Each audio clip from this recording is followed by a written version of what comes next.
What's going on, everybody? Man, Eric Wilson in for the Sports Arena. Yes, we're a little early tonight. Just wanted to check in with everybody before we get started on NGBN TV. But, WNBA, I'm just going to say it. Y'all already know I'm a huge advocate for women and women's sports. So whenever I get the opportunity to have those conversations, I'm jumping on them like white on rice. But I can only do it when I have the presence of the queen of hoop, Miss Megan Price, in the building with me. What's up, Megan? Hey, how are you? What's with the new look at the hair? Look at you with the hair. What's going on? My hair goes crinkly sometimes. No, I like the color. I'm just saying it looks nice. Oh, yeah. No, it's just fading. I just need to get my hair done. Thanks, Eric. Oh no, I was trying to be nice about it. I'm just saying. It'll be done before the combine. That's when I got an appointment before the combine. So Yeah, okay. Me too. That's why I wear the hat, because I got to make sure the head is shaved. Even though it's going to be 20 degrees below zero out there, I still got to look right. I get it. I get it. So look, right. WNBA free agency, something that you and I are both very passionate and very fond about. Free agency is in full swing. And I know we're not going to talk about all the teams. We're going to talk about some of them. But I do have to mention one really quick, because I know you saw this today. As Kalia Copper would say, the 1 to the 2 is back in the building. Diamond DeShield coming back to Chicago. So I'm excited to see what that happens. But let's talk about some of these teams here, as it is WNBA free agency. And I want to start out west with the Seattle Storm, because Kia Nurse in Seattle right now. No, she's in LA. Sorry. Yeah. So she got traded. That's kind of what started this all off. So I think you have to go back and give a little backstory when it comes to the moves that Seattle made. All year long, we've been all wondering who was going to hit the lottery on Skylar Diggins-Smith. Right. We know about the drama that was there in Phoenix, and we probably shouldn't focus on that. But we knew that she had continued to work out. We knew she was ready. She was coming back from having her second child, and she seemed incredibly ready mentally and physically. So it was just kind of like who's going to win the lottery of having not only somebody who plays a ton of defense, but the last year that she played, she was the third best scorer in the league as well. So she plays both sides of the ball. So she signs with Seattle. And this free agency was one of the weirdest free agencies we've ever gone through. So if you realize, no news broke until last week, like until February 1st, there was no news whatsoever. Well, there was some trades that happened on the 31st, but there was no media coverage of this. The media was boycotting. They're talking about their content was being stolen. And so they boycotted and didn't cover anything until the actual day of. I think it sent a huge statement, but it was a very weird free agency. So we didn't hear any rumors between the 21st. That's when they were able to start negotiations and start talking with teams. We heard no news until the 31st. So very weird free agency. And during this time, Nneka Ogwumike announces, hey, I'm leaving LA. She doesn't say where. Waits quite a while. Chicago. Hey, Nneka, you can come to Chicago, Nneka. You can come. I'm just saying. She has since signed with Seattle.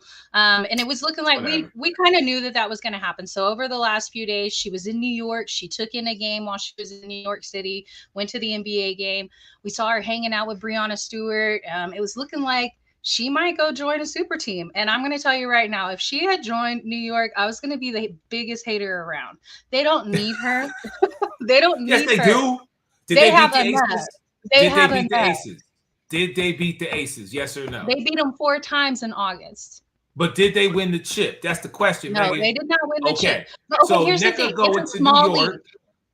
It's a small league. The goal for all of us is to take down Goliath. That's the goal for all of us. You can hate all you want, but if Nneka would have went to New York. And speaking of New York, the way that Breanna left Jewel there, like, don't get me wrong, I don't hate on Breanna doing what's best for her and her career, right? She felt like her time was done. Sue was done with Seattle, and she moved on. But we saw last year that Seattle struggled. They had 10 wins last year. 10 wins. Like Okay. that's tough. They struggled, Figure even it though out. they had a really good rookie. They had Jordan Horston. So them signing her, they have Ezzy also. So I don't know if Ezzy's going to be playing this year. I think she's French. So this is a year also where they implemented the rule that if you are going to play internationally and it's the year of the Olympics, you must choose between the W and your W season or playing for your international team, because there was just too much back and forth. Oh, of course, of course. Listen, if anybody's gonna be hating on New York, it's gonna be me. They took Sloot from me, okay? Right, right. They took Sloot from me. So if anybody has a right to hate, it's me. But no, listen. I have to just respect what that team is able to do because they deal with so many, as well as the rest of the league does. They deal with so many international players. So I think this year we're not going to get the full W that we want unless players decide to play a full season. It's one thing to Right. represent your country.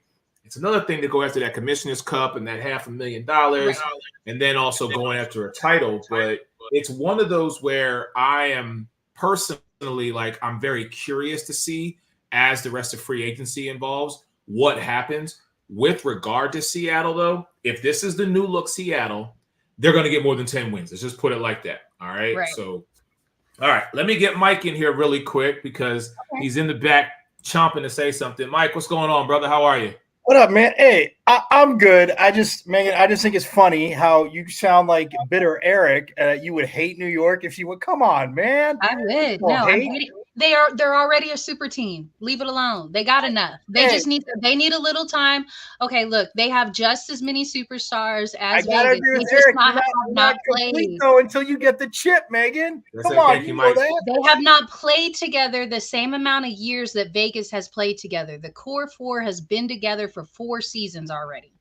That makes a difference. New York has only played together for 1 season. I gotta say though, I mean, the whole thing with Skylar and Megan, I know we messaged today real quick, Eric. I know you saw it too. I think like it started to go downhill with how Coach Nygaard was using her. And yes, everything with Brittany Griner wore on the team. I mean, obviously we talked about it a ton. Everybody talked about it a ton. It wore on the team. Why y'all hating on Vanessa like that? Y'all I'm not hating. No. Man. I'm just saying they didn't see eye to eye. I'm not hating. Hey, I'm not hating like, oh, Mr.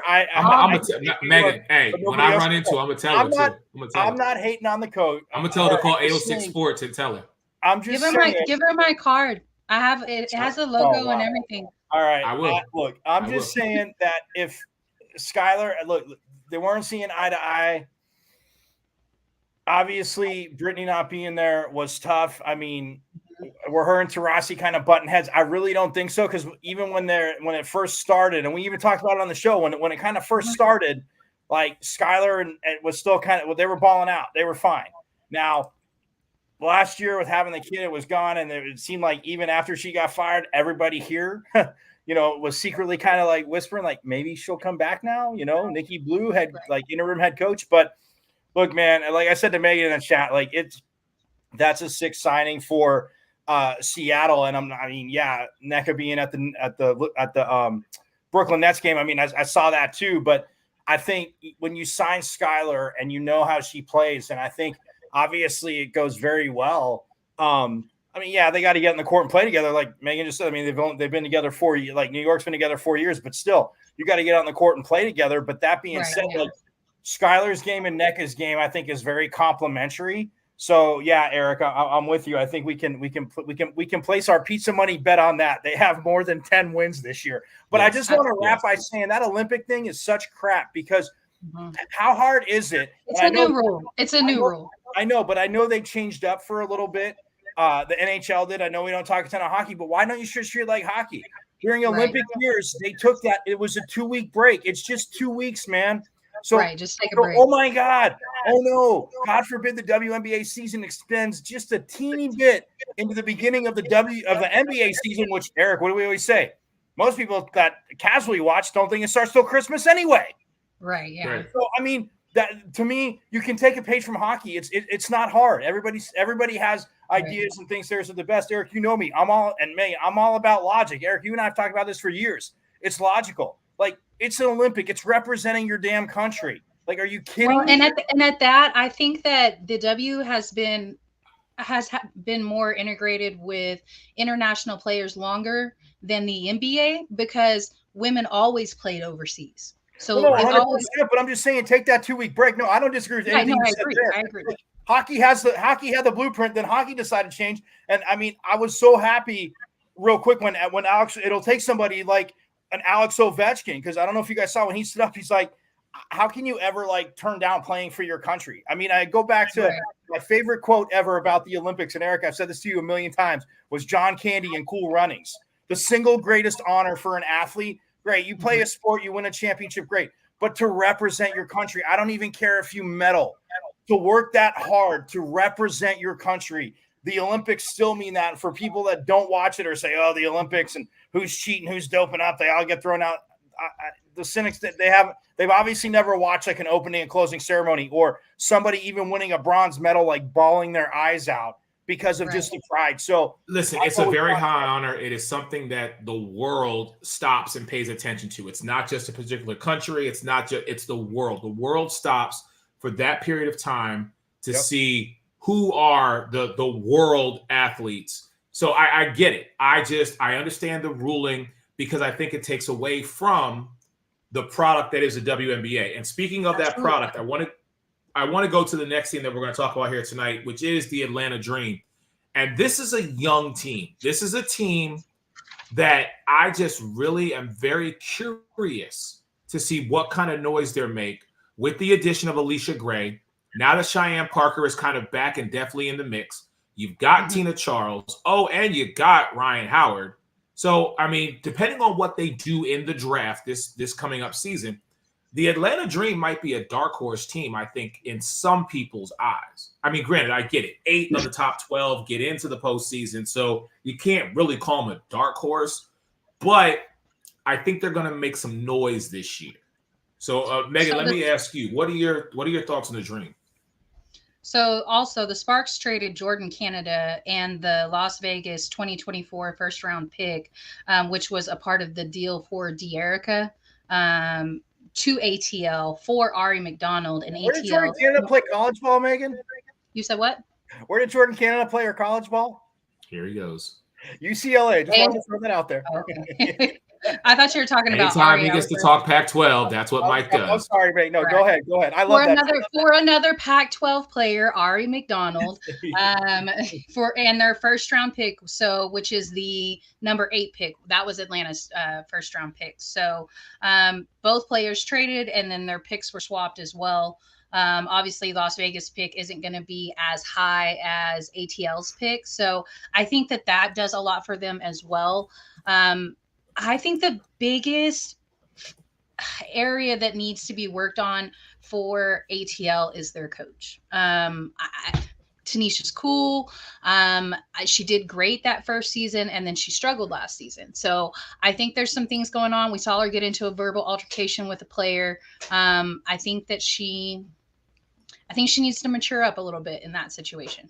So Tina Charles being there, she's a veteran. She might be able to help her figure out how to get her locker room back. I'm sure Tina is going to be really excited just to be back in the league because she didn't play last season.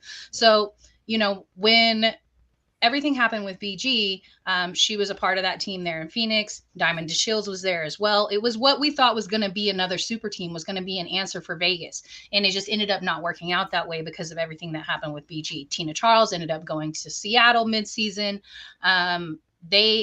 It looked like they were trying to win one in Sue's last year, and it didn't work out that way. So I think they had a first round exit. And Tina ended up not playing last season. So nobody picked her up. I mean, we all knew that she was worth a lot of money, but nobody really wanted to make that space for her because of the way things ended that last season. Right. So for her to come back, I think she's going to be able to help Tanisha get the locker room back. I think this is a very dangerous team. Y'all know I love Alicia Gray. So I'm excited because she looks so happy over there. I hated losing her there in Dallas, but she fits in so well with Ryan. They have a lot going on, and I think Tina and Jordan add a little more veteran experience. Now, if Tanisha could just play Haley Jones, she drives me crazy with this. From Stanford. Pac-12 player, champion. Oh, Mike, we get it, Mike. We get it. Eric, I just get excited. Yeah, no, and y'all know I'm a Haley Jones like stan fan. Like I love me some Haley Jones. And Tanisha ruined her rookie season. And I'm not going to sugarcoat it. She ruined it. She didn't play her because she said she was a rookie, and instead she played Ari McDonald. Now, Ari is a talented young lady, but she is an undersized guard. And let's just keep it real. No matter whether you like what Becky Hammon had to say about undersized guards, or if you don't think CP3 had what she said about undersized guards, Becky Hammon actually lived that life of an undersized guard. So I think I take it from her a little bit differently. Like she knows the struggle. I get what Becky said, and to her credit, it's one of those things, it's not being cocky if you could back it up. As you alluded to, Becky has been in that position. So and she's the same size as Ari. They're 5'6". Right. So I saw the lens and I was like, okay, to me, this makes sense.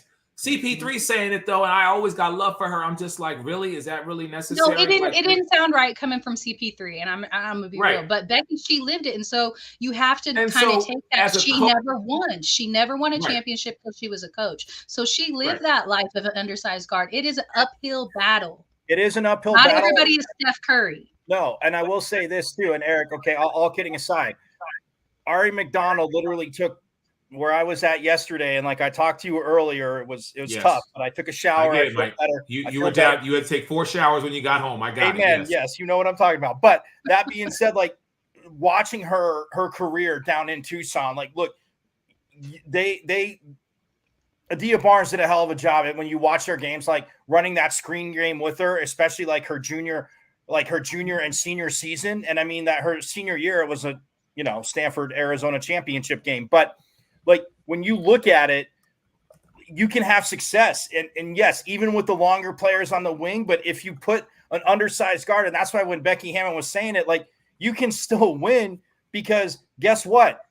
We always say you can't coach height and speed, right? There's not too many people moving laterally as fast as Ari McDonald is. So if you set those in the right offense, is 6'1". No, but I get that. I'm just saying, but if you set the right screens, and believe me, they're really, you and I talked about this last year with Brittany Griner, like it is so awesome to see Brittany in person, especially, yes, I get it. You're a post player.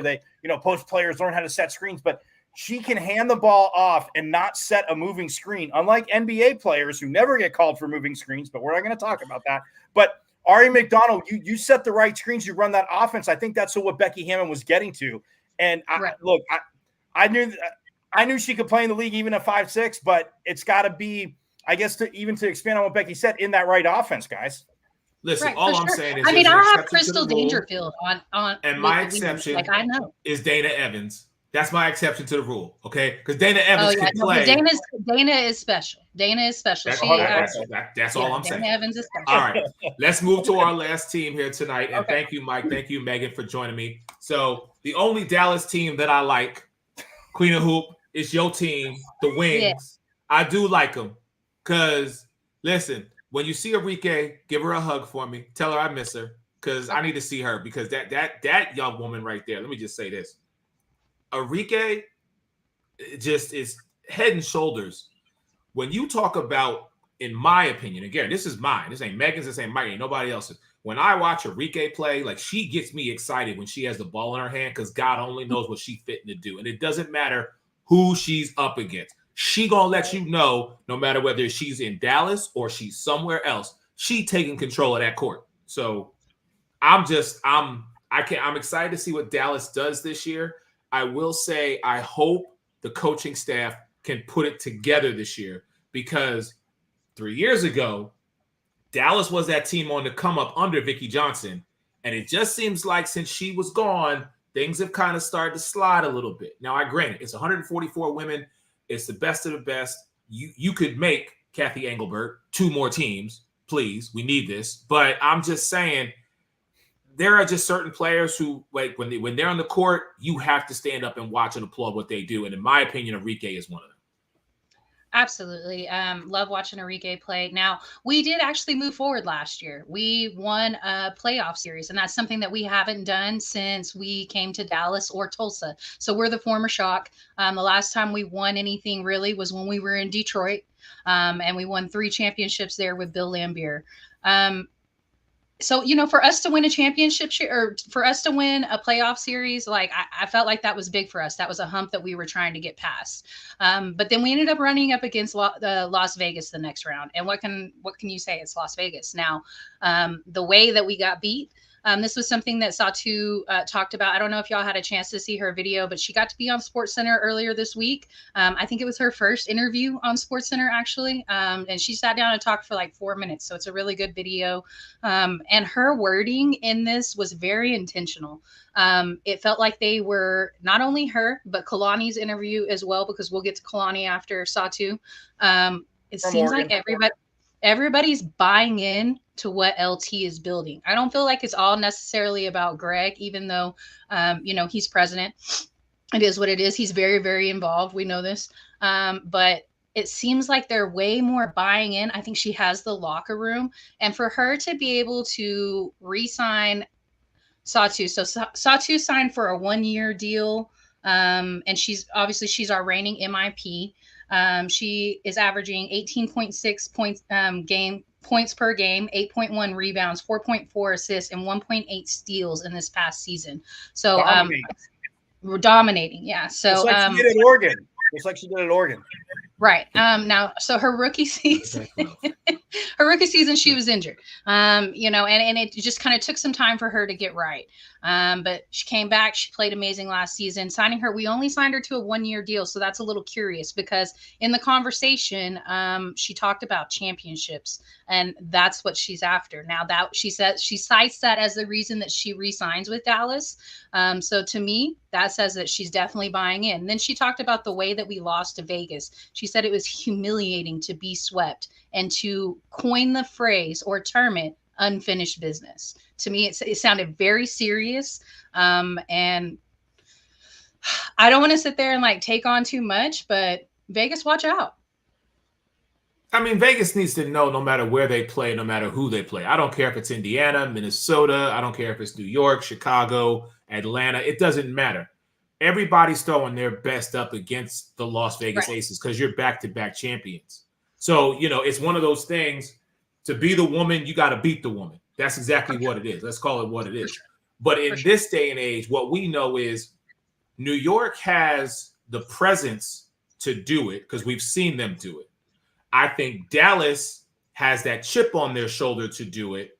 Right. And I think that's what's going to maybe catapult them above other teams. If Dallas... we did get swept, but those last 2 games were closer games. Like we played them hard. It came down to the last little bit. So it wasn't that we weren't competitive, but we just couldn't get over that hump. So no, I get it. We re-signed Kalani, and that was huge for us too. I thought for sure Kalani was out because she deserves a starting position. And we made it very clear that we were going to ride with Big T as our starter. I don't agree with the decision. I think that she should share starting duties with Kalani. I think that they play 2 different types on that position. Kalani and when is you much say faster. Her, just for clarification, who are you referring to? Tierra McCowan. Okay, thank you. Big T. Big T's slow. Now she can be dominant. There's certain teams that she matches up against really, really well. I think that those are the games that she needs. If we're talking about winning championships, those are the games that she starts. Now, when Kalani's more dominant against a different team, and the way she plays that position, she's a little bit more fast. She's worked on her shooting a little bit more. I think then you give her the shooting position or starting position. But regardless, she decided to go ahead and stay. She's going to play less minutes. She took less money. Vegas was interested in her. She made it known that she took less money to be where she's at because she's buying into what the Dallas is trying to build. All right, Mike, 90 seconds and we got to ride. Go ahead. Yeah, no, I mean, I think signing Satu, I mean, like Megan, I touched on, just to expand on that, I mean, a 1-year deal. I mean, she is buying in. I think if they definitely can go to the playoffs again. I like their lineup, and I mean what they did last year. I mean, it's kind of like they're like that right below Connecticut. Like, I mean, and again, they have to kind of get up to Connecticut. But Eric, what did we say? What did we say last 2 years? Connecticut just seems to kind of win, and nobody talks about them. I know you got to do it in the playoffs, but they play well in the playoffs too. And Connecticut, the last 3 seasons, been right there. But I like what Dallas did. I think signing her for a year is huge. I think if there's not growth or Satu's unhappy, I think she goes back with her college teammates. So Megan will despise New York even more. I think she would end up in New York with Sabrina Ionescu. So Megan would be despising New York for no reason, Eric, just because Satu didn't tried hard and goes to play with Sabrina. Like I said, they have enough, Mike. They have enough. All I'm saying is, if anybody on this panel should not be like in New York, it's this guy right here. Okay, y'all took my all-star from me. Okay, I will say that I agree with that comment wholeheartedly. If T had Satu's energy or even Kalani's energy, like I've seen a lot of growth in Kalani overseas this offseason too. So I'm really, really excited to see what we look like, come May. All right. Well, the WNBA again. I'll say that real lastly. Satu definitely lets the game come to her. I mean, she did it in college, and I think she does it really well. But she can dominate. So, and I don't want to fast forward through this season, lastly, but I can't wait till 2025 where a team's in the Bay Area, kids. Yes, that's what we're hoping on. The extension will come. Listen, WNBA is just getting started with Megan and with Mike and myself. We're going to be in them press conferences. We're going to be talking to the players, and we're going to bring you more of the WNBA right here on the Sports Arena. Ladies and gentlemen, thank you for tuning in, but don't go anywhere. We will be back in 3 minutes. We will also be live on NGBN TV. It is the sneak peek as they get set for Radio Row because they're out there in Vegas. Us and the crew here back at home, we're going to handle business. I'm a little upset, but I'll tell you why in a couple of minutes. So for Mike, for Megan, and the rest of the crew here at the Sports Arena, don't go anywhere. We'll be back in just a moment. Everybody stay blessed. Peace.